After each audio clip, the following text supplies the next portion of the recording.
This podcast is brought to you by lineupmedia.fm.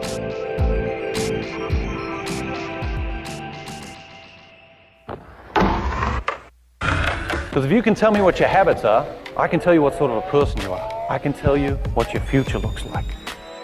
But like I always say, life is 10% what happens to you, it's 90% what you do about it. The people who are most effective in the workplace believe that their future is going to be bigger than their past. When people don't believe that their future is going to be bigger than their past, they begin to disengage.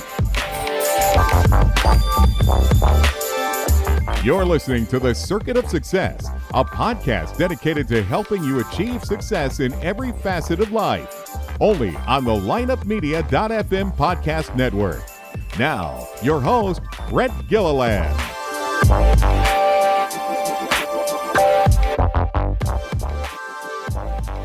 Welcome to the Circuit of Success. I'm your host, Brett Gilliland. Today, I'm fired up. For those of you watching can see, but those of you listening, you can't see this. I'm with Daniel Descalso. Daniel, what's up, man? How are you?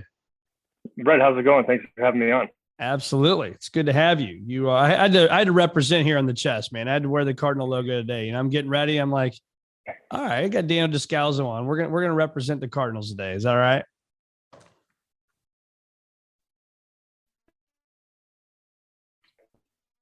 That's the first thing I noticed when I figured you're ready to go. That's right, man. We're fired up, ready to go. So I know we're having a little bit of internet issues here, but we'll try to rock through this and have some fun. So, man, you're born and raised in California. You were the oldest of 6 kids. I'm going to ask you some stuff about that. I went to college at UC Davis. You were drafted in 2007 by our beloved St. Louis Cardinals and made your debut in 2010. And you guys won the World Series championship here in 2011. So, in my opinion, that was one of the greatest World Series ever. Game 6 obviously was crazy, and Game 7. So, but man, if you can, Daniel, tell us a little bit about what it was like growing up in California and being the oldest of 6 kids. Yeah, that World Series, like you said, in my opinion too, is one of the greatest World Series ever.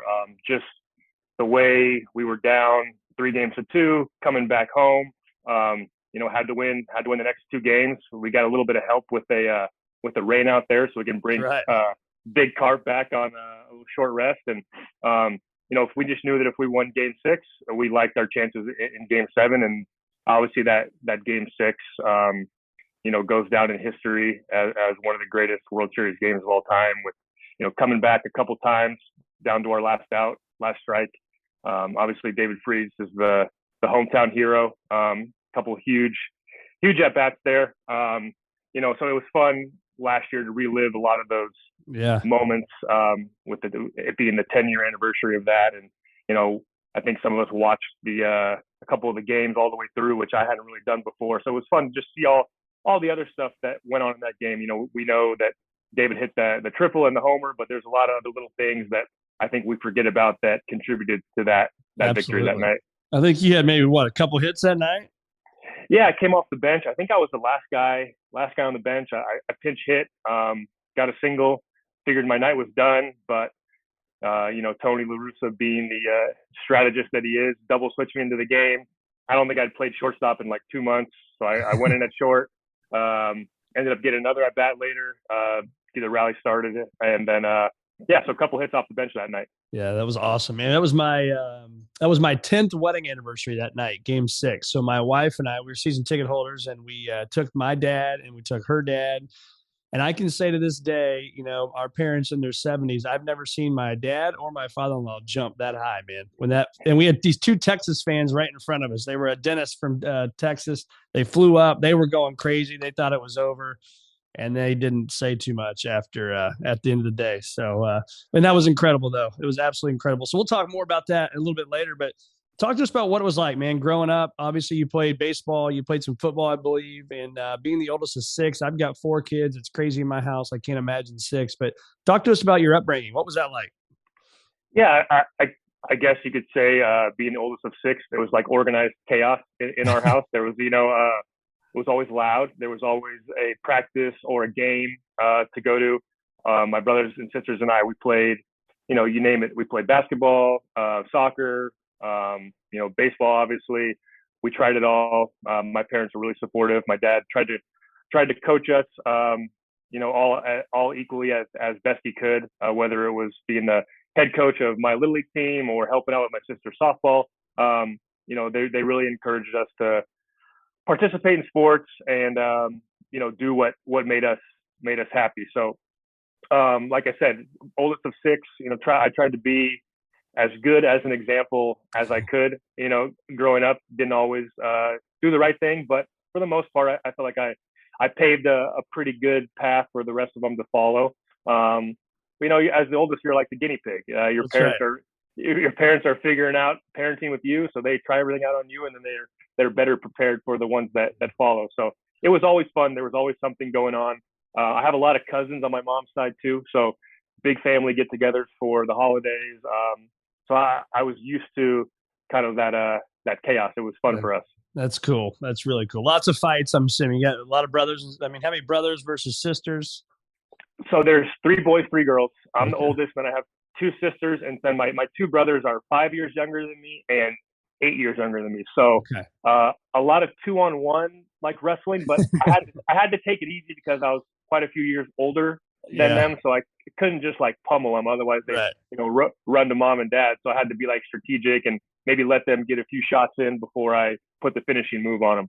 Oh, that's cool, man. I love that. I love those stories. And as an only child, man, my house was, quiet as could be, and then yours was loud as could be, I'm sure. So, well, yeah, man, there's lots of stuff to talk about, but so let's go back to that game 6, game 7, obviously. What was that like? I mean, I think I saw somewhere where David Freese even slept on his buddy's couch because he was superstitious or something going on there and all that stuff. But after game 6, how do you go home, try to get some sleep and be ready for game 7? Yeah, I think that Freeze gotten pretty famous. I think he was crashing on his buddy's couch for most of the playoffs, and obviously he had been swinging the bat really well, and we'd been playing well. So why mix it up? But yeah, you're so hyped after Game 6, a huge comeback. How do you wind down and try to get some rest for the next day? Because now the next day is the last game of the season, no matter what. Someone's got to win. Someone's going to be the champ. Someone's going to go home as the runner-up. So you just try to do your best and get some rest. And even if you can't, I think you find some adrenaline the next day. It's Game 7 of the World Series. If you can't get up for that, then you got no business being in the ballpark that day anyway. That's right. Just like us fans, we had a late night that Thursday night, and I had a golf tournament that Friday morning. Had to cut out early, get back to Game 7. Man, I could talk about this for days and days. But so again, I'm going to jump around here a little bit, but talk to us about maybe did you know you were different? Like, when did you know that, man, this is like, I got a real shot at something special here? Was there that moment for you? So I think there was like little moments along the way that kind of signaled to me that I had some good ability, and if I kept working, things, I could probably play baseball for a long time. As like a little leaguer, I was always, the best player on the team. But I grew up in like not a huge town. There's like 30,000-40,000 people here, but I was the best player on our little league team all the way coming up, and on the all-star teams too. And then you kind of get to high school, and I went to a little bit bigger high school, a good reputation for athletics and baseball especially, and make varsity as a sophomore, play a lot, start to establish myself as one of the better players on the team. By the time my senior year, I'm the MVP of the league. So another signal like, okay, this is going well so far. Yeah. Didn't get drafted out of high school though. Was not a guy that would, pop up on a scout's radar or really like jump off the page or jump out of the game if you watch me one time or if you watch me take batting practice. But I think if you watched me over and over again, you would see that I put together good at-bats, played good defense, had a good knowledge for the game. So I didn't have a lot of scholarship offers either. But I had an offer to go play at UC Davis. Well, at that time, it was a Division II school, but they were transitioning to Division I, moving to the Big West, which has powerhouses like Long Beach State, Cal State Fullerton, a lot of good baseball schools. So accepted that offer and thought I had a good chance to play as a freshman, be exposed to some good competition, and figured that would be a good way to test myself. Kept having success. And then all of a sudden, my junior year, scouts start showing up at practice, showing up at games. I'm getting phone calls. So that was when I was like, okay, I got a chance to do this for a living. All I need to do is, I just need to keep playing well, get drafted, and then the rest is like, it's up to me. Once you get that shot, like now it's on you. It's your career. But I just wanted to get an opportunity to get to that next level and then take it from there. What was your mindset like during all that? So let's say now you get drafted. You're there. You were drafted in 2007, made your debut, I believe, in September of 2010. Well, I mean, what was that mindset like, knowing there's 1,000 guys trying to go where you're trying to go, right? And so what was your pregame or kind of your morning routine, things like that? So I think, getting drafted, I didn't really know a whole lot about the professional baseball experience, especially the minor league experience. I didn't have a lot of friends that had, done that. So I was kind of, flying blind and didn't really know what to expect. And I got out to small town Batavia, New York, in the New York Penn League for rookie ball. My manager was great, but he was a guy, like a type of personality I'd never played for or been around before, very loud in your face. But it was great. I learned a lot. Learned about developing a routine, like show up to the ballpark. Not so superstitious that if my routine got thrown off, I couldn't perform, but I'd get there, maybe get my workout in, go to the cage early, get some swings in. If I'm working on something, really work on that, get out to the field, maybe early work for defense, get my ground balls. Since I played a couple different spots, I'd take some at second, take some at third. And then after that, just get prepared for the game, go over the scouting report. If I face the guy, maybe watch some at bats on video. But I think, like, as a general mindset, getting drafted, once I kind of got comfortable with baseball being my career and being my livelihood and my job, I think I really set a goal as like, okay, let's try to keep moving. Let's move up a level every year. I get drafted 2007. At the end of that year, I got moved up to low A team for the playoffs. The next year, I skip low A, go to high A, get moved up to double A at the end. So I wanted to try to keep moving forward and not tell myself like, all right, we have to get to the big leagues this year. If I'm in high A, let's make the goal. Let's get to double A this year. Yeah. Just try to have some attainable goals, and just keep moving forward. I love that because we talk about this on the Circuit of Success podcast all the time. Is obviously a lot of business people listen, but there's so much correlation between sports and business, right? And so I love that you say that was just one step at a time. And I think so many of us are guilty of, I'm here and I want to go from A to Z, right, tomorrow.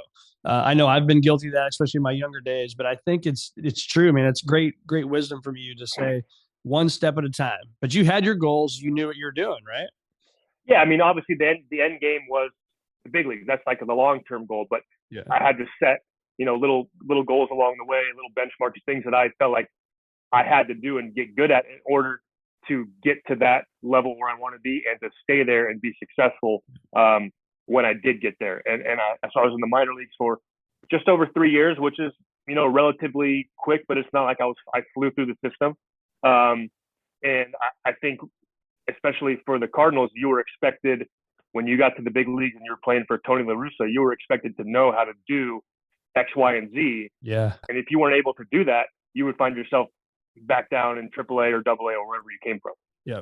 Yeah. What was the hardest thing about you got to the majors, but then you had a great 10-year career. So then what was the hardest thing about staying in the majors? Yeah. Not that getting there is easy, but staying is harder. So I think you have to be adaptable. I mean, I think as a baseball player and a baseball fan, the game has changed a lot over the last 10 or 15 years. The incorporation of analytics, shifting, what general managers and talent evaluators are looking for. So I think just not being stubborn, knowing what you're good at and knowing what got you there, but also being willing, being able to adapt and being willing to be like coachable, take some feedback.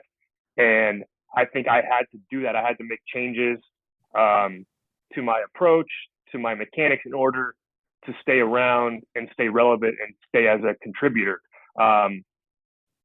like I said, the game has changed a lot, and there's so much information out there, and it's easy to get bogged down by the overload of information. Yep. So I think you have to do a good job of kind of filtering out what's good for you as an individual, but also being coachable and taking that feedback from whether it's the analytics department or coaches, and then, you know, using that to better your individual game. Yeah, that's huge, man. Being coachable, it's a big deal, because whether you're a child and your parent, right, be coachable from your parents, or be coachable at work, you can't replace that mindset, man. Because it's, if you think you got it all figured out, you're not going to go anywhere and have a 10-year career in the bigs, are you? Yeah, you know, especially in baseball, the moment you think you have everything like figured out, that's when you get, you know, something happens, you go into a slump, and then you can't figure out how to get it back. Like, the game will humble you very quickly. I mean, I would never say that I thought I had it all figured out, but there were some times where I'm like, okay, I'm going pretty good right now. Let's ride this wave for a while. And then all of a sudden you hit a couple of line drives right at somebody, and then you're like an 0 for 15 slump. You're like, man, last week I was feeling great. What happened? Yeah.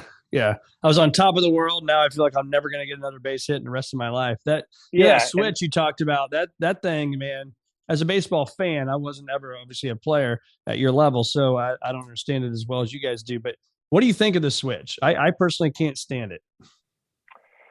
You know, I think that we saw some teams have some success going into the analytics, and I think analytics are great. I think there's a huge place for them in the game. I think we may have swung too far in the direction of relying on analytics. I think we're analytic heavy right now. I really think it's going to come back a little bit. I think there's going to be a premium put on, you know, guys that can make contact, pitchers that don't walk guys. I think there might be a premium put on, you know, coaches that have played the game, front office guys that have played the game, and just melding that information together. I know that the product that's on the field right now is not as entertaining for fans. Yeah. But I see how we got there. Guys get paid by hitting homers and striking guys out. So, of course, players are going to try to do that because they see player X, Y, or Z got paid because they hit 40 homers last year. They might only hit 220 and struck out 150 times, but he ran into 40 baseballs and hit him over the fence, and he got paid for it. So why am I not supposed to do that if I see that's how guys are making money? So it's just a hard cycle to break out of. Well, that's true. I mean, I guess from a player standpoint, you know, fans get so emotional, but the players, it's a business for you, right? I mean, that's your business. It's your livelihood. No different than my business is my livelihood, right? Yeah. I mean, we're lucky to play a game, but we treat that game as our job, and like we work on our craft. Like, people see the product on the field. They don't see the off season, you know, 5-6 days a week training, hitting, early work in the cage every day before the game. Like, guys are so good, but hitters are so good, but pitchers are so good too. Like, you see a lot of strikeouts. There's guys that are, I mean, everyone throws 95, 96 now. That's like no big deal. With nasty breaking balls. Like, I think hitting right now is as hard as it's ever been, but you still see guys going out, putting up, you know, crazy numbers. So, you know, it's just strikeouts. The pitching is so good, and, you know, strikeouts are up. But I think you're going to see a cycle back. Hitters are going to work on making more contact, just as we saw hitters work on driving balls out of the park more. It's going to come in cycles. Like, I think when I first came up, everyone threw a split finger fastball. Now everyone has like a cutter. Everyone throws the high fastball. It's just these cycles that it kind of goes through like 4 or 5 years, and then guys figure out how to combat it, and then they have to make an adjustment again. Yeah. The cutter will be back. And back to the business side too. I mean, again, as fans, you know, you ended your career with Cubs. I mean, come on, man. How do you put on the pinstripes, the blue pinstripes, right? But again, it's a business, right? But is it still hard when you were a Cardinal and you know that atmosphere at Busch Stadium and you're playing the Cubs? Now they're going to put a check in your bank account, so it's probably a little easier. But when you got to walk into Wrigley Field, I always loved going to Wrigley Field. So everybody says that, Dane. Yeah, I know. Man. To be able to play on the home side was special. I mean, obviously I had been there as a visitor with the Cardinals. And when I was with the Cardinals, we dominated that rivalry. It wasn't much of a rivalry. The Cubs were, you know, struggling. So it was like, you know, half or maybe even more than half Cardinals fans. So it almost felt like a home game with that Wrigley Field atmosphere. But, you know, when the Cubs, you know, made that offer to me, I had heard great things about playing for them, not only the on the field stuff, but just the way that they took care of their players off the field, the clubhouse and stuff they had put in there. But it was a little weird, especially the first time going to St. Louis as a with a Cubs uniform on, or first time playing the Cardinals in Wrigley with the Cub uniform on, like I was used to being on the other side. So it was fun. There wasn't a lot of guys left on that Cardinals team from when I played, but there was still Yachty was there, Waino was there, Matt Carpenter. Good to see those guys from the other side, but it was fun. So let's talk about some of those guys you just mentioned. I'm gonna name some guys and tell me what they mean to you, either on the field or off the field. But let's start with Waino, man. What was that guy like? I mean, just like Mr. Consistency. Watching him take the ball every 5 days, you knew you're going to get a chance to win. A guy that just wanted the ball in a big spot. Goofy, funny guy on the 4 days he wasn't pitching. I'm sure people have seen him dancing around in the dugout and like big smile on his face. But on that 5th day, when it was his turn to pitch, he came to the clubhouse. He was all business, scowl on his face. So then when I got to face him as the opposition when I played with the Rockies, I think if you don't know him, he's a big, tall guy with that scowl on the mound. He can be intimidating. But the guy that I could think of out there was the goofy, fun-loving guy. So he lost his intimidation edge when I was in the box, because I know that he's like just the nicest guy. Yeah, that's good. That does help, I guess, doesn't it? When you're in the box, his personality more than him as a baseball player. But exactly, he hits the crap out of the golf ball. Have you played golf with him? Can you outdrive him? I know you're a golfer. I haven't had the privilege of playing him, but I know he's pretty good. I didn't play a lot when I was with the Cardinals. I thought it was going to mess up my baseball swing, and so I didn't do it. But then I saw I was missing out on a lot of fun off-day activities. So I think 2015, I picked up a set of golf clubs, and I've been hooked ever since. Yeah, see, guys like you kind of make me mad. I've been playing golf since I was 6, and then you're just like, I just picked up a set of golf clubs now, and I see on your Instagram you're winning some tournaments and crap like. So what's your handicap now? I'm playing like a 4.5 right now. Yeah, see, that's just not right, man. This guy's been playing their whole life and can't get to that. But I've had a lot of free time, so I've been taking lessons. I get out to the range whenever I can. So I really, when I say I have the golf bug, I really have the golf bug. Like it's bad. My wife hates it, but I love getting out there to play whenever I can. So when the kids down for a nap, I'm like, I'm going to sneak out to the range and get the balls for like an hour. So I'll be back. I'll be back. I promise. I'm not going to play 18 holes and be gone for 7 hours. But sometimes I'd be curious. Sorry, go ahead. Sorry, sometimes when I do go to the club and the course is wide open, when I say I'm going to the range, I'll just pop on and see if I can get like 6 or 7 holes in before my time's up. That's right. I think I'd be curious about this, since you played a professional sport. Obviously, I believe I'm a golfer and dabbled in golf a little bit in college and all that stuff, and so play a ton still. But I think it's the hardest sport there is. And you can either tell me why I'm wrong or agree with that. But do you believe that? That golf is the hardest sport? Yeah. I think golf is, if not the hardest, it's got to be top 3. Yeah. It just, I think it doesn't seem hard. I mean, logically, it's not hard. The ball's sitting still. Right. You have to hit it to this, big patch of grass and put it in the hole, right? Easy, very easy concept. But so many variables, and there's no one else to blame but yourself when stuff goes wrong. As much as we'd like to blame like the lie or the wind or whatever, it's on you. And there's so much trouble you can get yourself into, and then it's on you to get out of it. I just think it's in the mental struggle of, all right, if I hit a bad shot, I have to, like, my next shot is now my most important. I have to forget about the last one. That's right. Very similar to baseball, where have a bad at bat or make a bad play. Like now I still have another play to make or another at bat to have. So I think I really try to do a good job of, on the golf course, forget about the last shot. Next shot is the most important one. Yeah. I've heard that from a lot of baseball players too, that short-term memory is key in baseball, but it's key in really anything in life, right? But you got to have that short-term memory.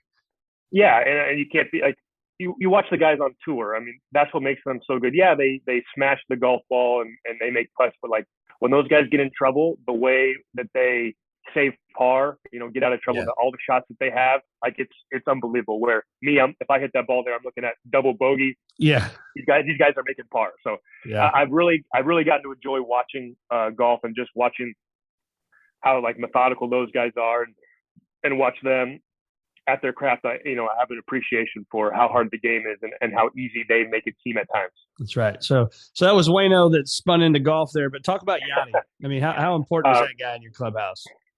I mean, I think Yachty is just the stabilizer. He's the rock of that franchise and has been for a long time.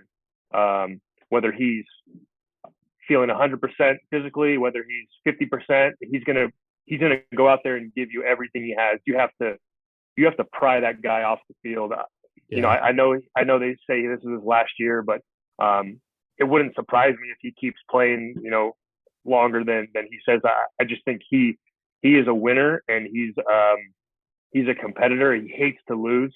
And I just think having him as a stabilizer for the pitching staff, if you're a young pitcher and you get called up, what a luxury it is to have Yachty behind the plate to kind of guide you through your first time in the big leagues, and just kind of being able to trust him, knowing that he's done his homework on the players, probably, have seen these guys and scouted them a lot of times before, that just knowing that you could roll with him and he's gonna have a great game plan for you. So always a pleasure, like sharing a field with him, playing with him, just watching him compete. Like I said, he hates to lose. So he's like the warrior of the game back there. Like, you got to pry him off the field.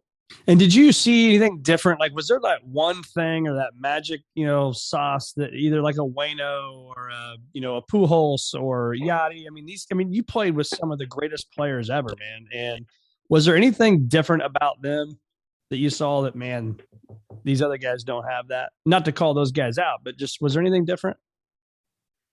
I think the thing that stands out is like mentality. You mentioned Albert. When Albert showed up to the ballpark, I mean, he was on a mission, and his mission was to be the best player in the game. Like, he had his routine and he was focused, and nothing was getting in his way of getting his stuff done and going out there and hammering baseballs that night. I was a rookie, and at that point, Albert had been the best player in the game for like 10 years. And he didn't have time for a lot of other BS. When that guy got to the park, like, he wasn't there chit-chatting with us, like, grabbing a car. That guy was going to work. And I think Yachty is the same thing. Like, those guys have been doing it so well for so long, and they know what they have to do. Like, once they got to the ballpark, their mission was to win and to be great. And so just watching those guys from afar, like watching Yachty go over a scouting report, watching all the other hitters, like, all right, that's what I have to do when I'm scouting like other pitchers. I need to put in that type of work. Just setting an example. Like, Yachty may not be the most vocal leader, but that guy leads by example as good as I've seen. Yeah, that's crazy. So we'll talk about my friend Kyle McClellan. I sit on his board, Brace for Impact, and I was watching the video last night, and you had a big hit. I think it was in the 2012 NLDS or something like that. I see McClellan, the camera goes over. He's going crazy for you, man. What was it like playing with Kyle? Oh, Mac was great. So he was like our player rep for the union when we all got called up. So that doesn't surprise me. He told us all this stuff about, like, when they, you should elect this on your, beneficiary stuff. And he gave us the blueprint. He's like, he had his elaborate, like, 10-year plan. Well, this is what I'm going to do with my money, and I'm going to invest this. I'm like, McClellan, just tell us what we need to do. Like, we don't want to hear your spiel. Just leave us alone. Yeah. This is what box I check and why and where. Yeah. So he's, but I know he's done a great stuff with the Brace for Impact post career, and it was good getting to catch up with him a little bit at the reunion this past September. Yeah, they're absolutely crushing it, man. Him and his wife Bridget, they do an amazing job. It's fun to watch all the stuff they're doing in North St. Louis here and down in Haiti, and it's amazing. So what did you learn about culture? That, again, a lot of business people listening to this, culture is huge at work, and it's huge in the at the baseball field. So what did you learn about culture? I'm glad you brought that up. Like you said, culture is huge. And how do you build culture? How do you maintain culture? I think business, sports are trying to figure out that formula, right? Is it organic? Do you have to work at it? And, I think on that 2011 team, which, for example, I know that the 2010 team wasn't as successful. They went out and they brought in some free agents, guys by the name of Gerald Laird, Ryan Terrio, and Nick Punto, guys that had been around, the guys that had some bigger personalities than I think had been in the clubhouse the year before, but not so big that it was a distraction, if that makes sense. So they kind of kept it light, but professional and focused at the same time. And then you have this quote unquote cardinal way, right? Everyone talks about the cardinal way and how do we buy into it? And I think that starts at the minor league level, where they have this system in place and they talk about, when you get to the big leagues, this is what you're expected to do. And we learned that down here by winning games at the minor league level. And because to win baseball games at any level, certain things have to happen. And if you've never done them in the minors, how can you expect to do them in the big leagues? It doesn't compute. So I think that alignment, that same message from the organization at the big league level all the way down to the lowest level of the minor leagues. I like that term alignment. It means everyone's like, we're all on the same page. The message is consistent. You're not hearing different things from different coaches, or once you get up to the next level, you're not hearing something totally different than what you had at the previous level. And then getting up to the big leagues, at that time, if you didn't buy into what the other guys were doing or the direction that everyone else was pulling in, they would get rid of you. And it didn't really matter how good you were. If you weren't falling in line and everyone pulling those 25 guys in the same direction, you were going to find yourself on the outside looking in. And we saw some guys get traded away that probably could have helped us. But either the coaching staff or the front office saw something that, it to align with that message and that call, it would be a distraction instead of a help for us. Yeah, that's key. That's huge. So what did you do? You talked about earlier when maybe you went, over 15 or something like that. And so again, compared to the boardroom, right? We can be in struggles at work. How did you push through those struggles to then come back out on top? Yeah, I think from a hitter's perspective, you're struggling at the plate. The first thing you want to go do is look, is my swing messed up? Are my mechanics off? So before I would look at that, I would kind of look at, all right, what pitches am I swinging at? Am I swinging at good pitches? First and foremost, am I chasing bad pitches early in the count? Now I'm getting behind in the count, and now the pitcher can do whatever he wants. So I get to relate that back to business. Are we, from a business perspective, are we trying to do the wrong things? Are we missing? From an approach standpoint, are we swinging and missing because we're outside of our expertise level and we're trying to do things that maybe we're not as prepared for? And then kind of rein that back, and maybe we need to refocus and do things that we know we're good at. So I would start there and focus on what I'm swinging at. Then maybe from there, I would just go back to my routine and hammer my routine, and just kind of refocus on what I do well, what gets me locked in the cage, and just trust that process that got me there, instead of trying to overhaul and make a change because I had a bad week. So just kind of recentering and refocusing on the things that I do well and my routine at the field. And then just instead of going into the batter's box trying to do something totally different, I'm confident in my ability and my approach and all the work that I've put in and my plan, that I know if I keep doing the same thing, I've had success before, that success is going to come back.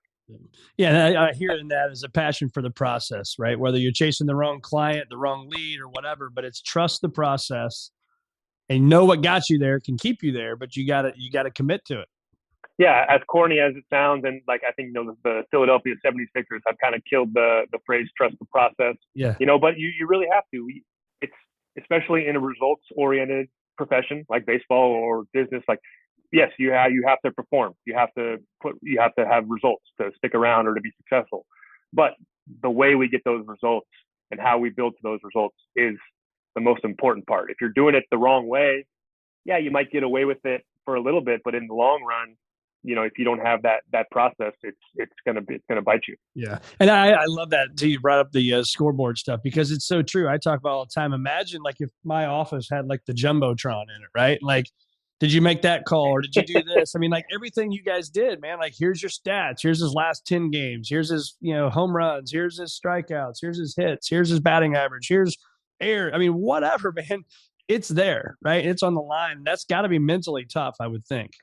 Yeah, you can't hide from it. You have to just embrace it. Like for the casual fan, say like I could hit 4 balls hard one night, 4 line drives right at the center fielder. I did everything that I wanted to do in my at bat. I did everything perfect. I just hit the ball right at the fielder, like out of my control.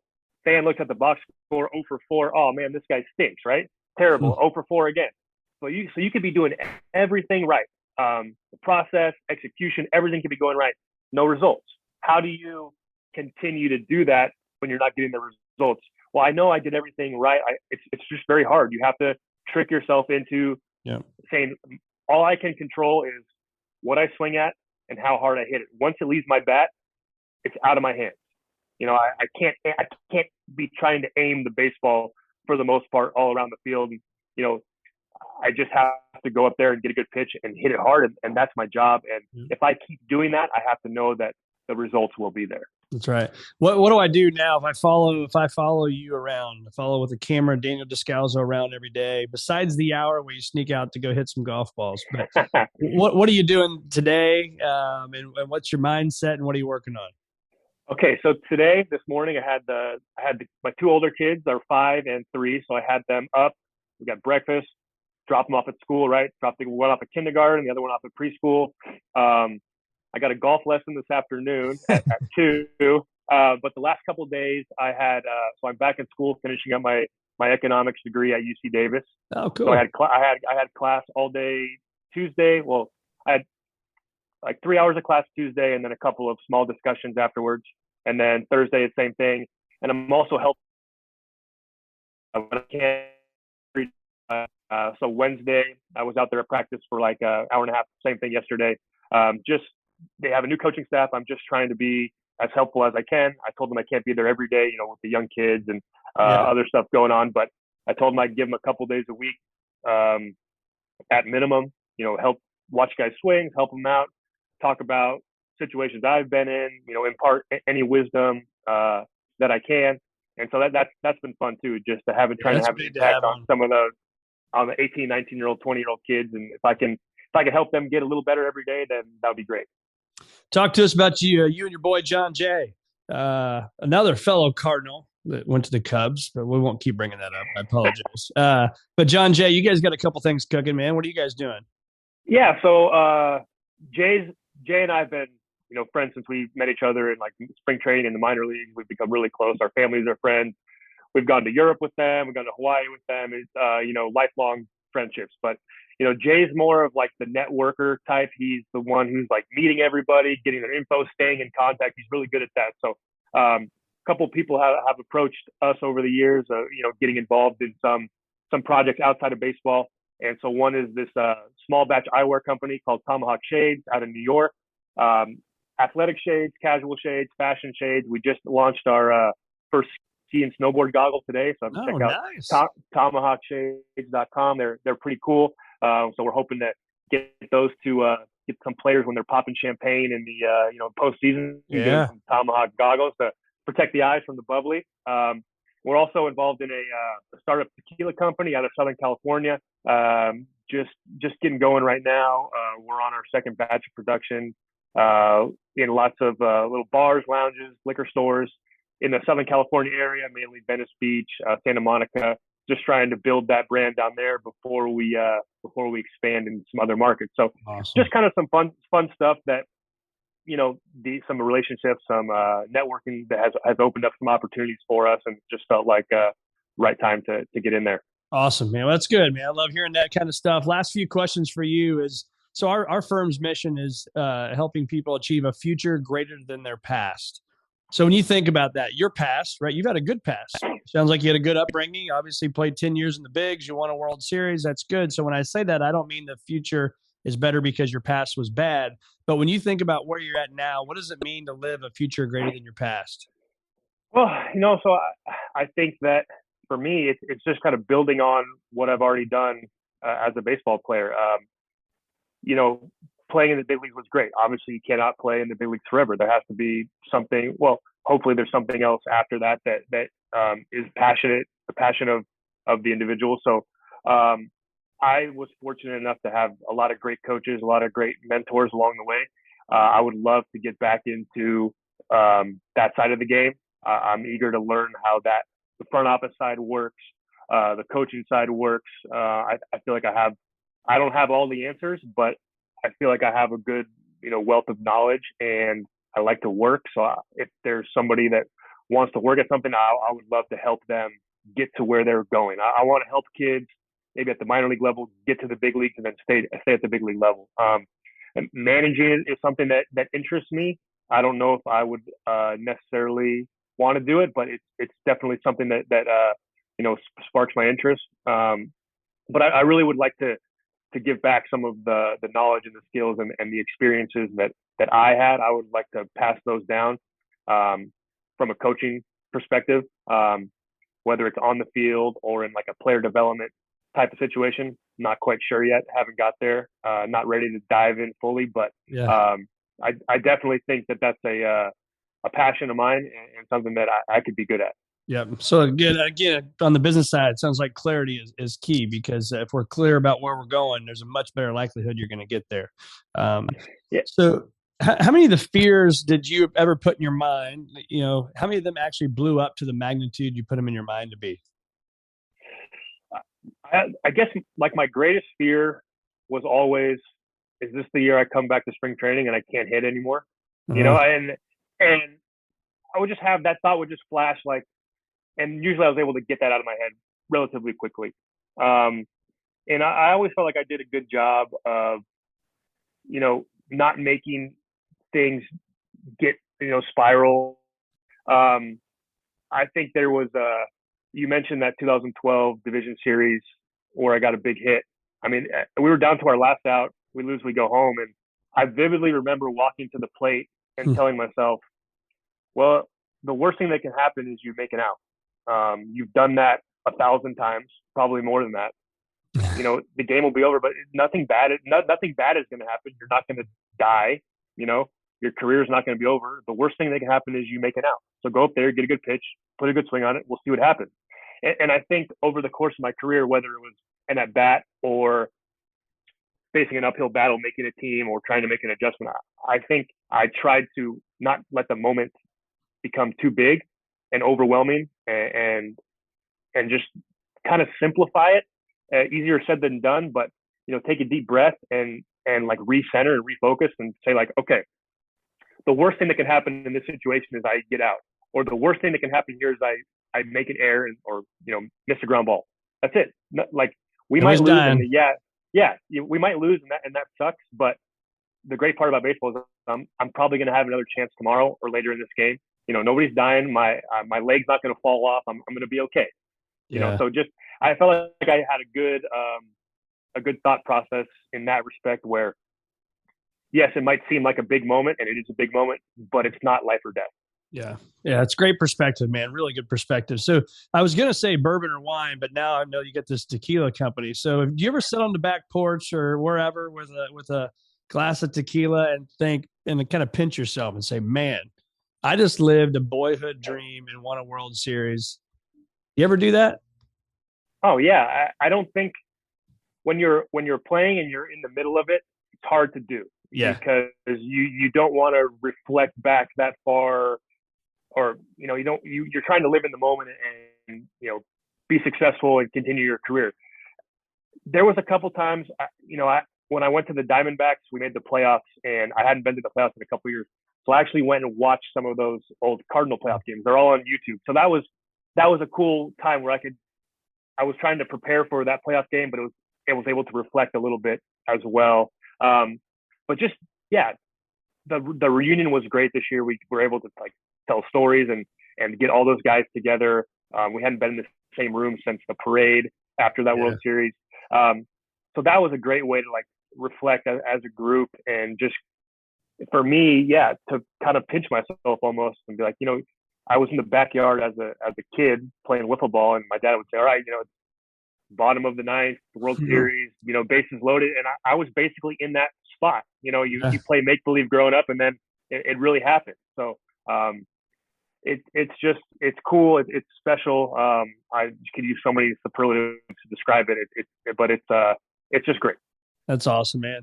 Well, it's been awesome having you, Daniel. It's been an absolute pleasure to have you on the Circuit of Success, man. I enjoyed watching you in your career, and was excited when we got to connect and that you decided to choose your time and come on the Circuit of Success, man. So I appreciate that. Well, thank you for having me. You know, I saw the lineup of all the other guests you had, and I was, I was a little intimidated. You've had some impressive people on there, so I'm glad you decided to include me. Absolutely, man. I've been lucky. Let's say, it's one thing I've learned in business: if you don't ask, you're not going to get it, right? So, just to your point, right? Not to go into this, but hey, I strike out. What's the worst they could say? What's the worst Dino Descalso says? Doesn't respond, which there's been 1,000 of those, right? Yeah, I'm sure. Yeah. Yeah, or says buzz off. I'm not interested, dude. Yeah. You know? But you find the next guest, right? That's right. We'll find the next one. Maybe we'll get John Jay on here next, and we'll have some fun with him. He'd be a good one. He's one of the 1,000 that hasn't responded. I'll give him a nudge. All right, man. It's been awesome having you. All right. Take care. Thanks, Brett.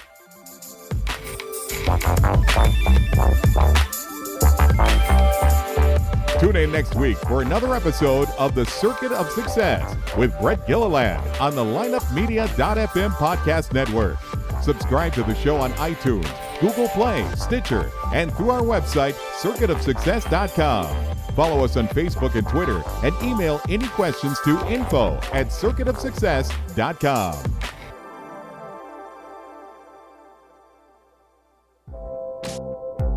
This podcast was a presentation of lineupmedia.fm.